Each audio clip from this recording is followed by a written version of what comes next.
Disclaimer: ang intention ng video tutorial na ito ay para mag-illustrate ng specific section sa National Building Code of the Philippines or PD 1096 only. Ang mga special conditions not mentioned in the code is not a part of this video. Always consult with your architect or in LGU kung meron kang special case not mentioned in the code. The purpose of this video is to help shorten the process of understanding the building code through illustrations and simple explanation. For non-technical and technical viewers, for educational purposes only and to spread awareness of the building code. I will leave the link from DPWH website, the building code, in the description below if you want to read further. R1 classification. This is low density. Example nito ay ang mga single detached. Ang mga size ng lote dito ay usually malalaki, gaya ng nasa executive village, for example. No firewall is allowed in R1 occupancy. Only abutment, or in this case, yung wall na pwede mo isagad sa property line, up to 3.2 meters maximum height, and used only to support car parking roof. At yung abutment wall to be constructed of blocks na may opening gaya ng decorative concrete blocks, located 1.5 meters above the grade level.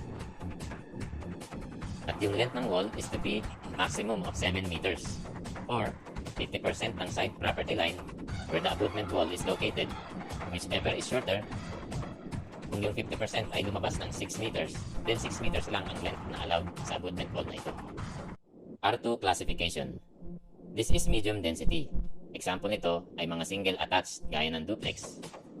Ang lote dito is maybe initially 100 square meters up to 120 square meters approximately. Only one side is allowed in R2 occupancy to use a firewall. Ang maximum allowed length is 80% ng side property line where the firewall is located. R3 classification. This is high density. Example nito ay kagaya ng row house. Ang lote dito is maybe 60 square meters initially, approximately. Two sides firewall ay allowed dito sa R3.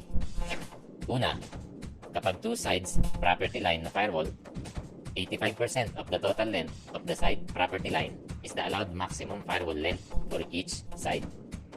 Pero hindi hihigit sa 65% of the perimeter of the property ang total firewall length combining the two sides. Kaya lagi natin i-check whichever is shorter, yun ang susundin. Example, if you have a lot with a dimension of 6 by 10 meters, the perimeter of the lot will be 32 meters. And 65% of 32 meters is 20.8 meters.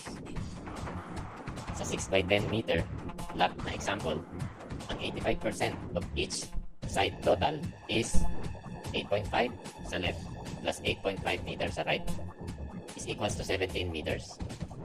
In this case, 17 meter is shorter than 20.8 meter. Kaya 17 meter ang susundin na total firewall length. At provided na hanggang 2-story lang ang height ng firewall. Pangalawa, kapag one side property line at one rear property line na firewall, 90% of the total length of the side property line is allowed. Maximum firewall length for the side and rear property line. Up to 100% naman sa rear property line kung 4 meter wide lang ang sukat ng rear property line.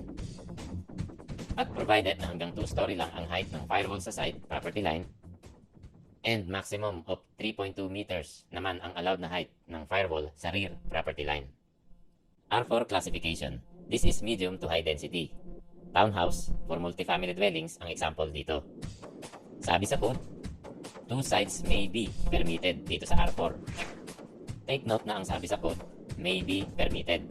Kaya dapat i-check sa LGU, sa city municipality, kung may mga special pang restrictions para ma-verify ang exact requirements. Kung hindi sigurado. 85% of the total length of the side property line is the allowed maximum firewall length for each side property line. Pero hindi hihigit sa 50% of the perimeter of the property ang total firewall length combining the two sides. Kaya need natin i-check whichever is shorter, yun ang susundin.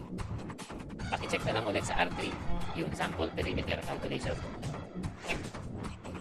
At provided na hanggang 3-story lang ang height ng firewall sa side property line.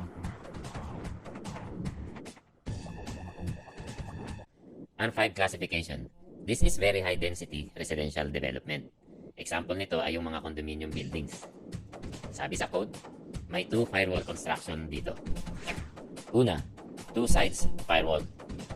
75% of the total length of the side property line is the allowed maximum firewall length for each side property line. Pero, hindi hihigit sa 50% of the perimeter of the property ang total firewall length combining the 2 sides. Kaya need i-check whichever is shorter, yun ang susundin. At provided na hanggang 8 story of the component structure or module ang allowed na height ng firewall sa side property line. Pangalawa, 1 side property line and 1 rear property line firewall. 65% of the total length of the side property line is the allowed maximum firewall length for the side property line. At 50% naman of the total length of the rear property line ang allowed total length sa rear firewall. Pero hindi higit sa 60% of the total perimeter of the property ang total firewall length combining the side and rear property line. Kaya need i-check ulit whichever is shorter, yun ang susundin natin. At provided na hanggang 8 story ng component structure ang allowed na taas ng firewall sa side property line, at provided na hanggang 14 meters maximum ang taas ng firewall sa rear property line. Firewall extension from building line and wall thickness. Ang firewall ay nag-extend sa building line. 400 mm on top of the roof and 600 mm naman sa side of the building, and 300 mm under the eaves is the minimum firewall extensions. Thickness of the firewall. 150 mm dapat ang thickness ng firewall kung buhos or solid masonry ang gagamitin mo. Kung hollow concrete blocks naman and not fully grouted ang gagamitin mo, 200 mm naman dapat ang thickness ng firewall na kailangan to achieve a 2R fire rating. Please check section 603 table, fire resistive standards.